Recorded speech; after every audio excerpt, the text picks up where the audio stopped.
get this sense that this can't be New England. This must be some tropical paradise.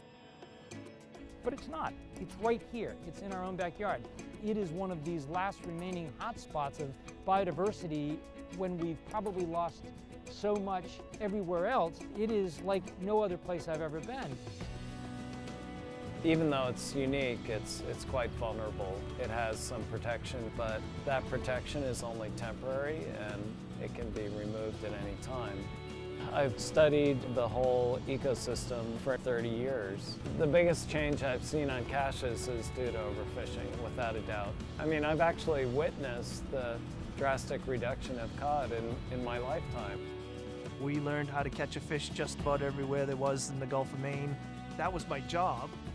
I was supposed to go out and catch them as fast as I could and get them home and make as much money as I could. It wasn't until much later that we started thinking about the damage we were doing. In the early 90s, the Atlantic cod population crashed. And in 2002, the New England Fishery Management Council closed the surrounding areas around Caches Ledge. People thought we were crazy. Why would we give up more of the area that we fished in? But at the end of the day, it was the right thing to do. At this point now, the fish have gotten used to these areas. They're spawning and spill out into the other areas where we can bring them home for food. My father started this restaurant in 1961, and sometimes I provide the food for the restaurant. I would love to have our sons and daughters be able to get into the fishery if they wanted to. Right now, that seems a long way away. When I was 9 years old, I started lobster fishing out of here with my uncle. So I was lucky enough to pursue a career for 41 years. I loved it. Yeah, there's something about going to sea that kind of gets in your blood.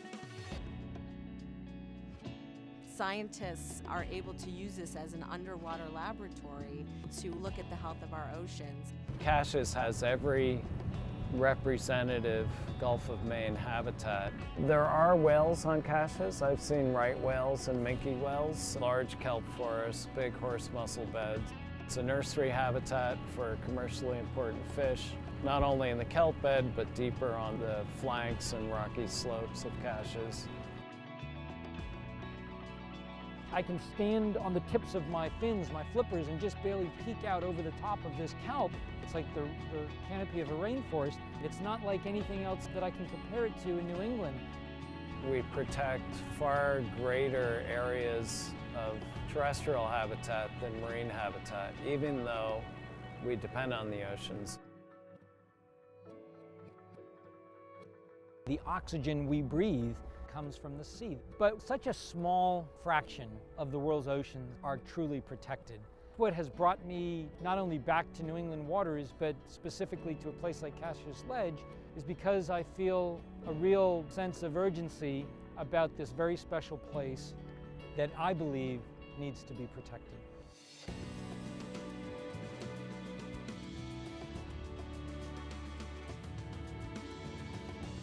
That's the key, is bringing back the fish populations and maintaining the closed areas we have right now. These protections should be maintained and made permanent. Our goal is to protect fish for future generations. To do that, you have to have some places where the fish can grow up and, live their lives. A farmer doesn't want to eat his seed corn.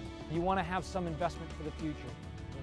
We've got this one little holdout that's left. Let's not kill it. Let's allow it to thrive.